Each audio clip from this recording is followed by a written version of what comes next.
내년 총선을 앞두고 선거제 개혁 논의가 새해 벽두부터 정치권을 달구고 있습니다. 야3당은 연동형 비례대표제에 사활을 걸고 나섰지만 민주당의 셈법은 여전히 복잡합니다. 한전공대 설립을 위한 절차가 본격화됩니다. 뜨거운 이슈였던 한전공대 부지는 이달 안에 결정됩니다. 문재인 대통령이 신년회 인사말에서 광주형 일자리의 성공을 위해 힘을 모아달라고 국민들에게 당부했습니다. 근로정신대 피해자 변호인단이 배상을 미루고 있는 미쓰비시의 국내 자산을 찾아내 배상금 강제 집행 절차에 나설 예정입니다. 여러분 안녕하십니까? 광주 MBC 뉴스데스크입니다. 올해도 정치권은 업무 첫날에 국립 5.18 묘지를 참배했습니다. 내년 총선을 앞두고 있어서 여느 때와는 분위기가 사뭇 달랐습니다. 특히 선거제도를 개편하지 않으면 정계 개편의 회오리 속으로 휘말릴 수 있다는 소수 정당의 위기감이 엿보였습니다. 보도에 정용욱 기자입니다. 민주평화당과 바른미래당, 정의당의 야3당이 새해 벽두부터 연동형 비례대표제 도입을 몰아붙이고 있습니다. 5.18 국립묘지에서 시무식을 한 민주평화당 지도부가 가장 먼저 연동형 비례대표제를 관철시키겠다고 포문을 열었습니다. 사직성의 각오로 투쟁하겠다며 1월 말까지 5당 합의안을 마련하겠다고 밝혔습니다. 국회의원 선거제도의 전면 개혁을 위해서 민주평화당이 선봉에 서서 활로를 열어가겠습니다. 5.18 묘역을 참배한 바른미래당 광주시당도 연동형 비례대표제를 강조했습니다. 현행 소선거구제가 민심을 제대로 반영하지 못하고 있다며 야3당은 물론 외부와의 연대를 통해 해법을 모색하겠다고 밝혔습니다. 촛불 시민사회 세력과의 연대로 기득권이 그들의 기득권에 대해서 물러설 수 있도록 하는 그런 내부 외부의 힘을. 반면 민주당은 완전한 연동형은 어렵다는 입장입니다. 야3당이 주장하고 있는 연동형 비례대표제는 정당 득표율과 실제 획득한 의석수를 일치시켜 비례성을 강화하자는 겁니다. 민주당은 연동형에 반대하고 있는 자유한국당의 동의를 이끌어내기 위해선 비례성과 지역 대표성의 균형을 이뤄야 한다며 절충형 비례대표제를 검토하고 있습니다. 설사 100% 연동형까지는 못 간다 할지라도 비례성을 강화하는 방향으로는 저는 민주당이 충분히 의견을 모으지 않을까라고 생각을 합니다. 이처럼 여야 간 입장차 속에 설사 연동형을 도입한다고 해도 국회의원 정수를 늘릴 것인지 아니면 지역구 의석을 줄일 것인지를 놓고도 넘어야 할 사람 많습니다. MBC 뉴스 정용욱입니다. 한전공대 설립 절차가 이번 달부터 본격화합니다. 최종 후보지가 1월 말에 결정되고 한전공대의 규모와 운영 방안도 1월 중에 나올 것으로 보입니다. 보도에 이계상 기자입니다. 한전공과대학을 유치하기 위해 광주 지역 4개 자치구와 전남 쪽 나주시가 경쟁을 벌이고 있습니다. 지역 발전을 이끌 기회라는 점 때문에 각 지자체는 차별화된 재정 지원 방안을 마련해 한전공대 유치 전에 뛰어들고 있습니다. 출혈 경쟁이 불가피한 상황에서 정부는 후폭풍을 최소화하기 위해서 오는 4일 한전공대 설립과 관련된 기본 협약을 체결합니다. 한전공대의 성공적인 설립과 관련해서 광주시와 전라남도 정부가 적극 협력하고 지자체들도 함께 지원한다는 내용입니다. 한전공대가 우리 지역의 미래 성장 동력의 원천으로서 자리매김할 수 있도록 우리 모두가 협력을 아끼지 말아야 할 것입니다. 이번 달 중순까지 광주시와 전라남도가 한전공대 후보지를 복수로 추천하고 나면 한젠 내에 별도로 꾸려진 입지심사위원회가 이번 달 말까지 한전공대 최종 부지를 선정해서 발표합니다. 2022년 3월 개교를 목표로 추진 중인 한전공대의 규모와 운영 방안 등의 계획을 담은 최종 용역 보고회도 1월 중에 개최됩니다. 1년의 과정을 거치고 나면 인허가와 토지 보상, 실시 설계 등 대학 설립 절차가 순차적으로 진행될 예정입니다. 한전공대 개교 목표 시점까지 남은 기간은 3년 남짓. 얼마나 잘 준비하느냐에 따라서 빛가람 에너지밸리의 미래가 달라질 수 있습니다. MBC 뉴스 이계상입니다.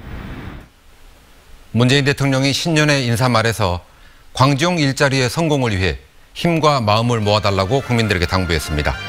문재인 대통령은 대화와 타협, 양보와 고통 분담 없이는 한 걸음도 나아갈 수 없다고 밝히고 광주형 일자리는 사회적 대타협을 통한 새로운 일자리의 희망이 될 것으로 믿는다고 말했습니다. 또 광주형 일자리가 상생형 일자리 모델을 만들 수 있을지를 가늠하는 척도가 될 것이라며 국민들의 관심과 지지를 당부했습니다. 근로중심대 할머니들이 소송에서는 이겼지만 미쓰비시는 손해를 배상할 뜻이 없어 보입니다. 국내에 남아있는 재산이 없어서 강제 집행도 어려웠는데 변호인단이 다른 방법을 찾아냈습니다. 특허권 같은 무형의 자산에 강제 집행을 신청하는 방안을 검토하고 있습니다. 보도에 송정근 기자입니다. 근로정신대 할머니들이 미쓰비시를 상대로 한 소송에서 승소 확정 판결을 받았지만 미쓰비시 중공업은 어떤 움직임도 보이지 않고 있습니다. 광주 MBC가 소송과 관련한 입장을 물어도 일본 정부와 합의에 대응하겠다고 할 뿐 아직까지 사과도 없습니다. 국내의 사무실이나 자동차 전 시장도 이미 철수해 압류할 물건도 없는 상황에 뾰족한 수가 없던 상황. 그런데 변호인단이 미쓰비시 중공업의 특허권과 같은 무형자산을 찾아냈습니다.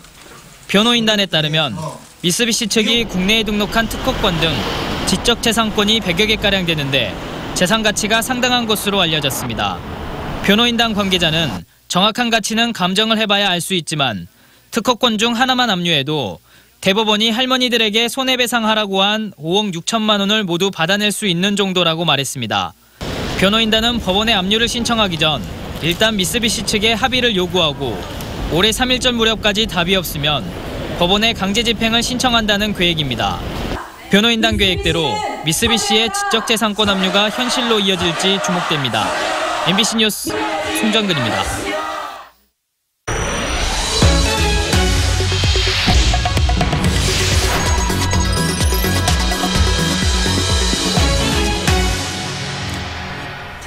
독감이 역대급으로 유행하고 있습니다. 병원마다 환자들이 넘쳐나는데 변종 바이러스 때문에 더 빠르게 번지고 있다고 전문가는 진단했습니다. 남궁욱 기자가 취재했습니다. 마스크를 쓴 아이들과 보호자들이 초조하게 진료 순서를 기다립니다. 일반 감기 환자들도 있지만 대부분 A형 독감에 걸렸거나 독감 예방 주사를 맞으러 온 이들입니다.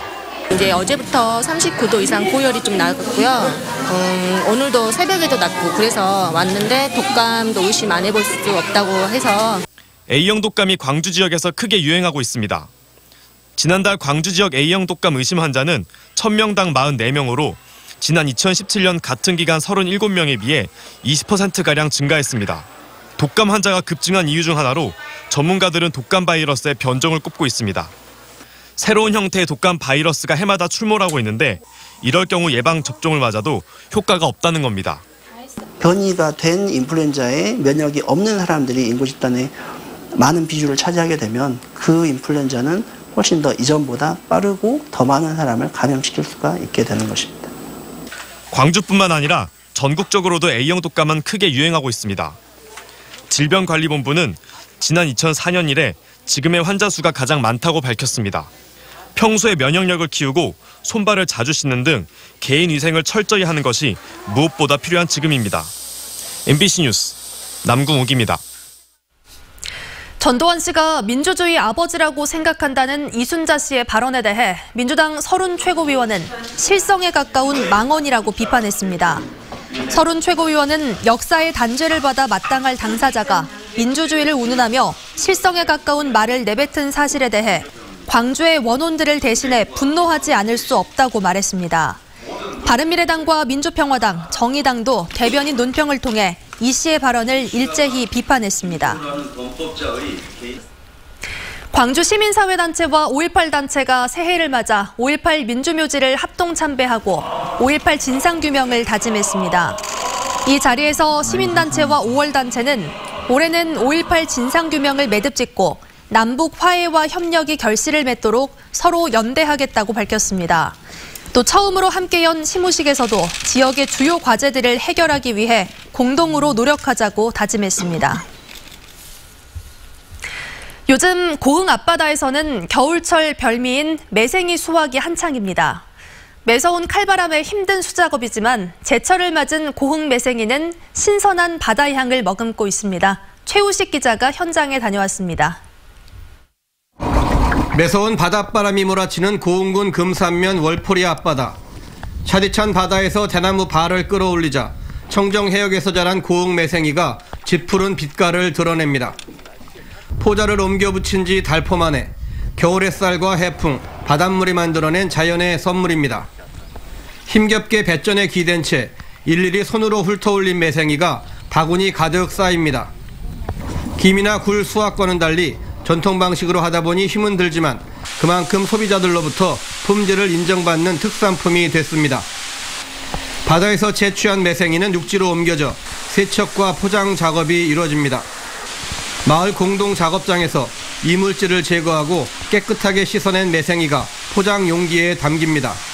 올해는 특히나 경기가 안 좋으니까 어쩌면 뭐라도 소비가 잘 안 된 것 같더라고요, 보니까.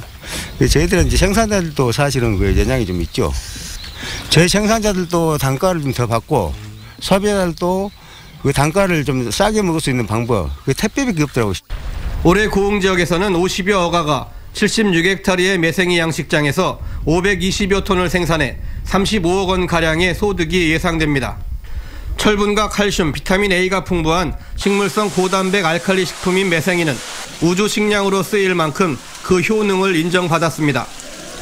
굴과 함께 끓여 별미로 먹는 남해안의 매생이가 겨울철 웰빙 음식으로 미각을 자극하고 있습니다. MBC 뉴스 최우식입니다. 올해 7월에 개막하는 광주 세계 수영선수권 대회 입장권 판매가 시작됐습니다. 수영선수권 대회 조직위원회는 개회식을 포함한 6개 종목 90개 세션에 대한 온라인 입장권 판매를 시작했고 오는 4월부터는 전국 주요 철도역의 현장 판매소에서도 입장권을 판매합니다. 또 온라인으로 조기 구매한 고객과 20인 이상 단체 구매객에게는 최대 30%까지 할인 혜택을 주기로 했습니다. 전남지방노동기회원회가 기간제 근로자들을 상대로 한 부당해고 신속 구제 서비스를 실시합니다. 지방노동위원회는 지금까지는 부당해고 사건 처리 기간을 따로 정하지 않았지만 오는 7일부터는 구제 신청일을 기준으로 30일 이내에 판정을 받을 수 있도록 제도를 개선한다고 밝혔습니다. 이 판정에서 사업자의 부당해고가 인정되면 지방노동위원회는 해고기간 임금뿐만 아니라 손해배상까지 지급하도록 명령합니다. 저소득 한부모 가족 아동 양육비가 올해부터 자녀 1명당 월 13만 원에서 20만 원으로 오릅니다. 광주시는 한부모 가족의 안정적인 양육을 위해 지원금을 올리고 지원 연령도 만 14세 미만에서 만 18세 미만 고등학교 자녀까지 확대한다고 밝혔습니다.